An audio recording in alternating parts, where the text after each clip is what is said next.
Welcome into the greatest podcast in sports betting entertainment. My name is Tanner Kern, certified G, bona fide stud, and you can't teach that. And this right here, this is G Money Grant Mitchell. This season is almost ending, but we still have one more game. It's the best game because we get the novelty props to bet, and you can't teach that. Bada boom, man, the people in the room. Welcome to the ultimate novelty betting show, and you can't teach that. Electric intro as always, Tanner. Tanner's picked up a little Raiders hat because he's out there in Las Vegas. He is on site breaking down the latest and greatest in Super Bowl betting news and all that good stuff. If you're anyone on TikTok, YouTube Shorts, anything like that, and you've seen somebody asking Nick Bosa what he would do if he wasn't playing football, that was Tanner. That was Tanner getting to interview Nick Bosa and Christian McCaffrey. We got some of that stuff up on the WSN World Sports Network socials, so go check that out. But Tanner, how's the trip been so far? It's been good. It's been pretty tiring. I haven't slept much, but it's been fun, just between filming and editing and all that. It's been good. The Raiders hopefully I don't have a disease. Somebody was handing these out on the street. And these aren't officially licensed NFL hats, so I don't know and they were free, so I don't know if they're. I thought you were saying the Raiders were just going to disease you because of the franchise. No. It's just someone just giving out free Raiders hats, but I'll wear it. Oh gosh, I don't even know if I can say this now, but I kind of got to tell the story since I brought it up. I went to you remember when I went to the Commanders-Eagles game? Yeah. So there was a guy. We were in Washington. There was a guy out front holding. Have you ever seen people like hold whatever they're selling up on like a huge stick and they just hold it up in the air? He had a bunch of shirts on a stick and he was holding them up, and it said, I'm gonna abbreviate it, but it wasn't abbreviated. It said "F the Cowboys and them hoe ass Eagles," and that was all it said on the T-shirt. And he was just screaming like, "The Cowboys and them hoe ass Eagles!" He was just shouting it the entire time. I thought that was awesome. I like the side street vendors before the games because they have the best merch. They have it might not be the most comfortable, it might not be the highest quality. They're not going to get 100%. Might give you a rash. I'm probably going to give you a rash. But the designs are always pretty cool on them. So that's it's like novelty gear, just like we're talking novelty props today. I see what you did there. That was a really good tie-in. Yeah, if you guys missed it earlier in the week, on Monday, we had our show with our favorite major market picks and we had the major markets Monday, we had the props Wednesday, and now we've got the novelty props. So all seriousness has left the building. We're here to talk about if Taylor Swift's going to show up before or after 8 p.m. We're here to talk about if her flight's delayed. We're going to talk about if Travis Kelce's going to propose. We're going to talk about all that fun stuff here. Is she going to make it, Taylor? I mean, she's definitely going to make it. Asking if she's going to make it because we're building up a storyline around this. She's definitely going to make it. She's got plenty of time to get back.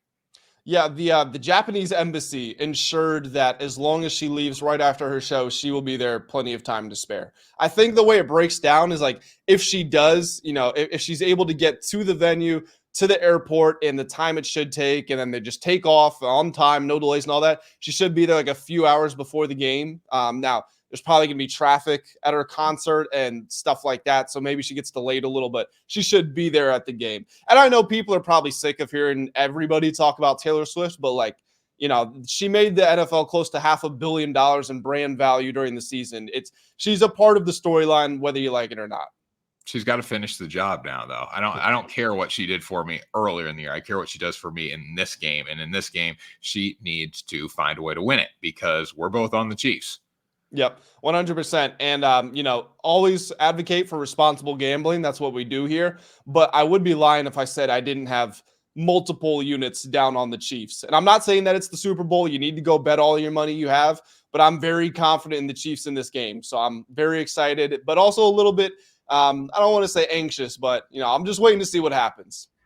Now, the majority of the bets and money, I believe, are on the Niners now. I think it's like 66. I think it's pretty even, like 66% on the Niners for bets and money, and then like 30, 33, 34, whatever, on the Chiefs. I could be wrong about that. I'm going to look it up. No, you're not wrong. You're not wrong. It's gotten a lot closer. When I looked yesterday, it was like 62% or something of bets and money on the Chiefs, which was a lot closer than it was before. What I think is pretty significant is most, if not all of the big money bets are on the Niners. Now, a lot of high rollers don't place their bets until the day of or the day before. So we're still waiting on those. But I know I saw $1 million. I know I saw $1 million and then two $500,000 bets on the Niners money line, not the spread, the money line, which I think is, it goes back to what we were saying about. Do you remember when somebody bet? I think it was $200,000 on the Ravens money line at -200. It's like, okay, well, if you're not confident in laying the 3 points, then you probably aren't confident in them winning the game. Maybe it's a similar sort of situation here. If the Niners are favored by 1.5 or 2 points, like why not bet them on the spread? You know what I mean? But anyway, really, there's only been one big money bet coming in on the Chiefs. Is for $500,000, but it was from one of the most successful bettors ever. So it's a little bit of a balance there. But most of the high rollers are on the Niners as of now.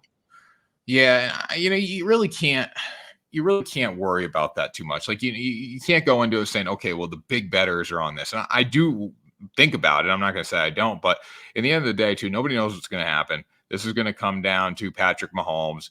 If Patrick Mahomes has the ball late in the game, I'm going to trust him in this spot. And that's the bottom line. Looking at his game against the Ravens, like everyone thought the Ravens were going to blow them off the field. Everyone. Yeah, and we've said it, right? Like weeks 1 to 18, the Niners were the best team. If they were one of the two best teams in the league, it was them and the Ravens, and they were significantly better than the Chiefs. So when these start looking at their analytics and all that stuff, whether you like EPA or whatever stat you like to use, probably going to favor the Niners because they were the better team from start to finish. But it's just that in the playoffs, combined with what we know about the history of the Chiefs, we like them to win. But we talked about all that on Monday. Let's not rehash it. Let's get into some fun props here. We're gonna start with some of the most well-known ones. You want to pick? You have one you want to start with, Tanner? Coin toss, heads or tails. Grant, I did some research on this one. So the reason tails never fails is because the head side of the coin weighs more. Yep. So when you're flipping it, it's going to be face down more, leaving the head side up. So it's simple math here. So I used to say heads, like I always knew that, like heads, the head side of the coin is heavier, but I never thought it landed on tails. I thought because the head side was heavier, it always landed on head. So I used to be a big tails never fails guy, and then I was like a big heads guy for a while, and I believe that, and now I'm back on tails never fails. Yeah, it's not quite 51-49, but it's a little closer to 51-49 than it is 50-50. So you should go with tails. I mean, if you're betting on the coin toss, please, for the love of God, do not bet a lot of money on it. Sportsbooks are offering it at -105, -105 odds. So they are clearly just taking a win, in most cases. But if you're going to go with one side, go with tails. It's got a better mathematical advantage. One of the biggest bets I think I saw on the heads tails on coin toss was from Caesars. I think someone it was like back-to-back bets. Someone came in with like $100,000 on the coin toss, and then like a day later I saw another tweet. It was like $1 million on the 49ers. So I'm assuming it was like a similar guy. Yeah, that guy's just bored. Hey, he's just looking to have some fun. He's not really trying to win. The national anthem. What do you know the length on this one? 75.5 seconds. All right, you go over or under? No, it's not 75. I think it's 90, 85. Let me see. I think 95 makes the most sense. I think I remember seeing it like 1 minute 30, something like that.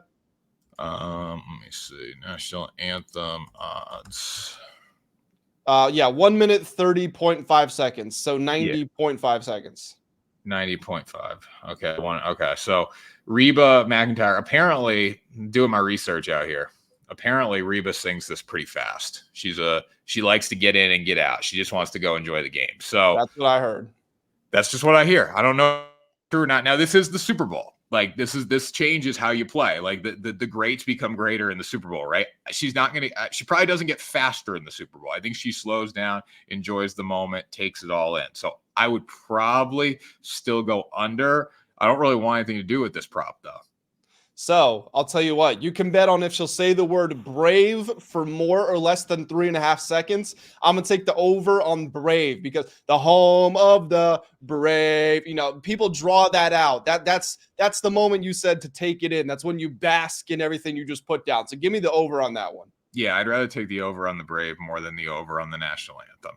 With that being said, though, it still wouldn't surprise me if it goes over. And also, too, like sports books, this is, I don't know if there's any legals in America that have this prop. I don't know. It might be Canada and then Bovada kind of thing.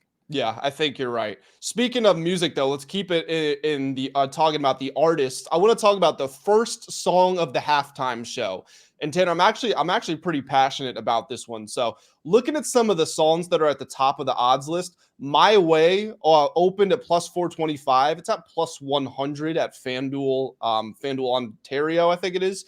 So clearly things are starting to trend towards that. But this is the thing. Like, "My Way" is a great song. It was one of Usher's first major hits, but it was made in 97. I don't know if he's going to come out to a song made in 97 that a lot of the new generation doesn't know. Some of the other big songs up there, DJ Got Us Falling in Love, Loving This Club. I don't think he's coming out to a love song. You Remind Me, You Got It Bad. Very good songs, but those are a little bit slower.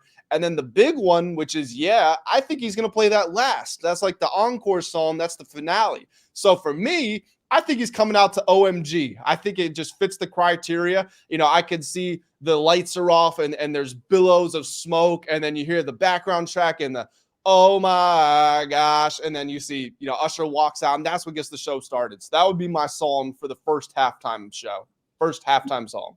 He's going to come out to, yeah, it's just simple. He's going to come out to, yeah. I don't really know many other songs of his, like off the top of my head. Like, obviously it's like middle school dance music. But other than that, I don't really know. I can't like pull Usher songs, but if I hear it, I'm like, okay, well, that's Usher. Now, speaking of halftime shows, there really has not been good. The NFL has not done a good job booking halftime shows. They've done a really bad job looking back on it. Wait, what was last year? Who was last year? Rihanna wasn't good last year. It was just an Rihanna. She was good, but it was just really underwhelming. Like, and now granted, she was pregnant when she did it, but like, I don't care. I want to see her like hanging from the ceiling and stuff. The one before that, the one out in LA, that one was pretty good. Yeah, that was Dr. Dre, Snoop Dogg, Eminem, Mary J. Blige, Kendrick Lamar. Like, that one was pretty good. The Weeknd was a joke. He was horrendous. He was terrible. Shakira and Jennifer Lopez. I don't even remember that one. It was all right. It was just like, it was kind of cool to see them more than anything. Like, the performance wasn't that great. Maroon 5. You remember that one? I don't remember that one, though. Justin Timberlake crushed.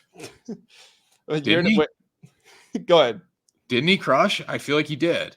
Are you talking about the one where he ripped Janet Jackson's shirt off? No, that's way earlier. This was 2018. He had his own 2018 there. He was good there. And then Lady Gaga, I think, was really good in 2017. I think. I could be wrong. Coldplay, I feel like, was good in 2016. Katy Perry was okay. Bruno Mars, I think, crushed it. Bruno Mars is one of the best live performers in the industry, so he's always going to be good. We need Taylor Swift. That's who we need. You can bet on if she sneaks down to perform Shake It Off. She ain't sneaking down to perform anything. The last thing she wants to do after hosting a concert for a few days in Tokyo is to go put on another concert. She just wants to watch her boyfriend play football. That's like all she wants to do. And everyone's like mad about that. She just wants to watch. I'm a big Taylor fan right now. Like, I want Taylor to win the damn Super Bowl, because if she wins, I win. And then the weirdos who are like hating on Taylor Swift, she curses when she sees herself on the camera. She doesn't want to be the center of attention at the game, and like, she's there dating her boyfriend. It's like when Jessica Simpson was dating Tony Romo. Like, it just so happens that a celebrity is dating a football player. Like, stuff like this happens. It's not her fault. She doesn't want to be on the broadcast for however long she is. It's not her fault. No, I totally agree with that. Okay, our alien's going to come down and take over Las Vegas. I saw this. That was like plus 100,000. Listen, I'll put this out there. The Vegas sphere is nearby. Maybe it's some sort of honing device, and we've just been blind to the fact. So I would say that there's as good a chance as any that it does occur in Vegas. You know what? For plus 100,000 odds, I might put $2 on it. Why not? Well, this is a good bet for realistically, it's a good bet for the sportsbook, because if the aliens come down, they take over Vegas, chances are they take over the world, then nobody can bet. Like, so then you win the bet, you don't have to pay it out. That's very true. That's a very good point. Maybe I'll keep my $2. Will Taylor Swift get proposed to after the game? Now, this is a two-part, because the no was minus 200, I think, originally. It was like minus 250. I would put a lot on that, because this is just in Ontario. It's legal, but it's just in Ontario. The thing is, when you look at that bet, you need the Chiefs to win the game. Then you need him to be like, okay, I'm going to take the attention away from me and my teammates to go propose to Taylor Swift. Taylor Swift would not want a public proposal. Travis Kelce wouldn't want a public proposal. Like this is the greatest no bet in all time for minus 250. And I was informed by some Swiftie fans of mine that she dated her last boyfriend for 5 to 6 years and they didn't get engaged. And they've been together. Travis Kelce and her have been together for what, like 6 months? I don't think it's happening. Well, apparently they're going to get married after the season. It's just what I hear. I don't know. I read TMZ. Really? Because I saw a report like a month ago that they were struggling with their relationship. Of course, I don't pay that crap any mind, but you know. So speaking of Taylor Swift, do we have any more props before we get into these for the Swiftie props on DraftKings? Oh, well, we didn't even talk about the big one, Tanner, the one that you and I are both passionate about, the Gatorade color. You got something you want to go with here? So I personally think orange is the move, just because the last time the Chiefs beat the 49ers in the Super Bowl, they used orange Gatorade. I think that's a good one to go back to. Keeping things the same, like they're wearing colored jerseys again. They wore colored jerseys in 2020. So like, I think they're just going to keep things pretty standard there. Again, it's a crapshoot, but I believe orange had some good value at like plus 330. Purple was the favorite, I believe, at one point, just because they won last year. They used purple Gatorade. I don't see that happening this year. I think orange is a solid move. I think they stay consistent. So orange is the most popular choice since 2001. It has been chosen 5 times. That's the highest total. Like you said, it happened when these teams last played in the Super Bowl. But also, like you said, it was purple last year. So personally, I don't love the odds down at 2-1, 3-1, but I would probably still go with purple. I think if you've got a favorite flavor, it's probably not going to change year to year. But surprisingly, the most popular option since 2015 is blue. It has been dumped 4 times, and right now you can get blue for very good odds, close to the bottom of the major picks there. Yeah. I think blue's the most popular. I think red. A lot of people are like red because both teams are red. It doesn't work like that though.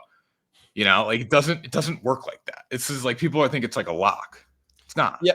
And only 7 times, you're going to like this, Tanner, only 7 times since 2000 has the Gatorade coincided with the team's primary colors. So teams don't just say, we have red jerseys, we're drinking red Gatorade today. It doesn't happen like that.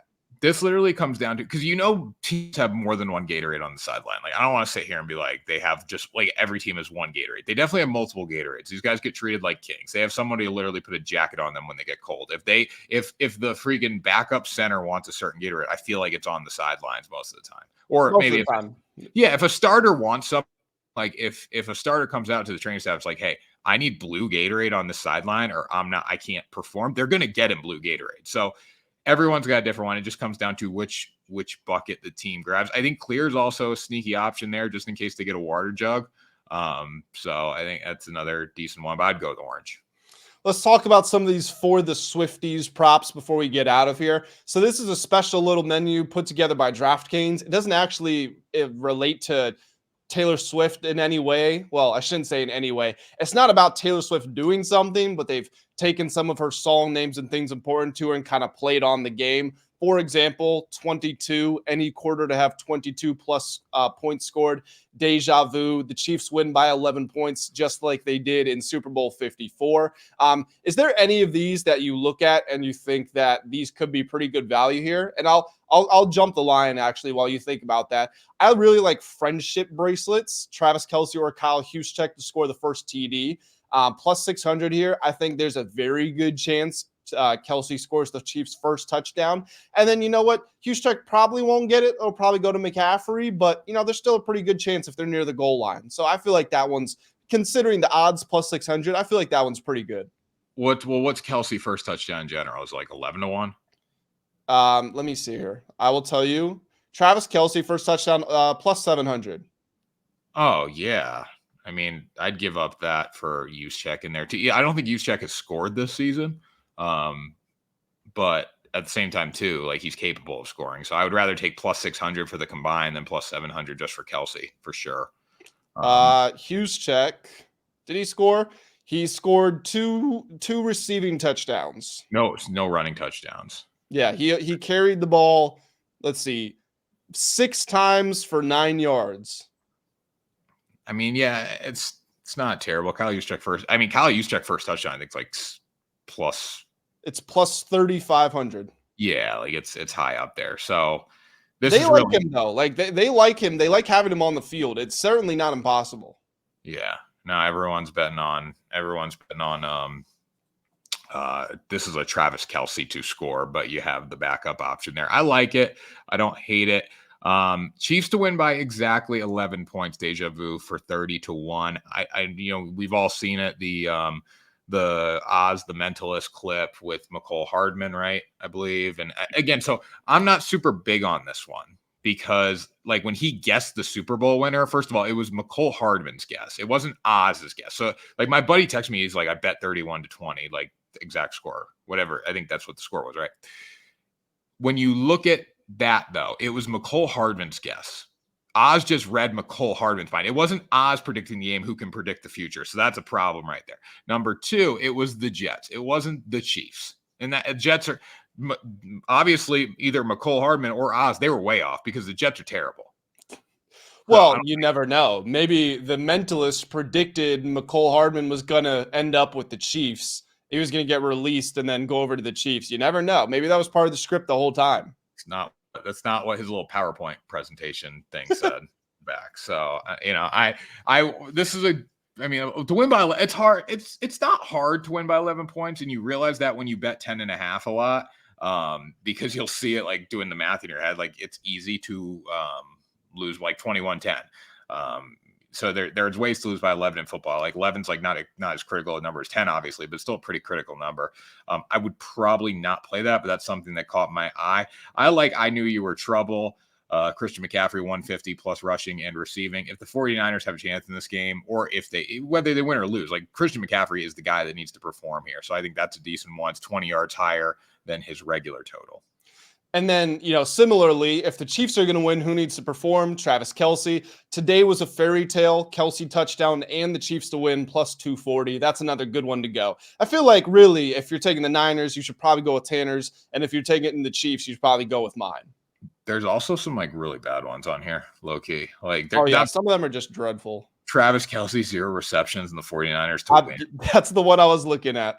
Like, are you kidding me, Karma? Like, it's good. It fits the song lyric, but come on. Let's see here. Winning margin to be exactly 7 points. I don't mind that for plus 700. Gold Rush, the 49ers to score 40 plus points. The Chiefs, it's either 0 or 1 times the Chiefs. Oh, it's 1 time in their last like 30 games the Chiefs allowed more than 30 points. And it was to the Eagles, they gave up 35. You're telling me they're going to give up 40 in this one? No, probably not. I mean, I'm on the under. I'm gonna be big on the under. So Travis Kelce is scoring octopus. Blanks. Again, if you like the octopus, probably just bet the octopus rather than Travis Kelce. But that's an interesting one as well. So shout out DraftKings. If you guys want to place these bets, go down in the links below. Check out WSN. There's a bunch of promo codes and signups so you can get in on it. $5 bet gets you 200 in bonus bets for the Super Bowl. So make sure you check that out. Yep, 100%. Tanner, I've got nothing else. I've got nothing else in these exotic markets I want to talk about. I've got nothing else either. This was a fun one. This was a very fun one. It's good. Yeah, it's always good to have some entertainment. I've got some, I would call them fun bets lined up for the Super Bowl. I'm going very, very low money on them, but just kind of trying to add a little bit of excitement to the game. And it's stuff like this that makes it entertaining. I'm no fun. I do a little bit, but I'm no fun. Like I want Chiefs to win. I don't care what else happens. I don't want to bet on a coin toss. I don't want to worry about a coin toss bet really. I probably will do tails a little bit, but again, like, if you put like it doesn't do it, you know what I'm saying? Like it doesn't do it for me to put like a little amount on a stupid prop bet. No, yeah, I get that. The ones I have are like parlays with a bunch of player props and stuff. Those are my fun bets. Yeah, definitely. Like player prop parlays, I think is the way to go for these like little fun bets. And then if you want to bet Travis Kelce and not catch a pass, that's another one. Yeah, that'll be a little bit ridiculous. But guys, that's going to do it for this Friday episode of Ride the Line. Next time you hear us, we're going to be talking about the results of the Super Bowl, where we went right. Hopefully not where we went wrong, but if we do miss some picks, we'll talk about those as well. But that's going to do it for Tanner and I on this episode. Tanner, feel free to take us on out and into the Super Bowl. That was Ride the Line, the greatest podcast in sports betting entertainment. The Super Bowl is here. Thanks for joining us all season, and we'll see you Monday for our recap.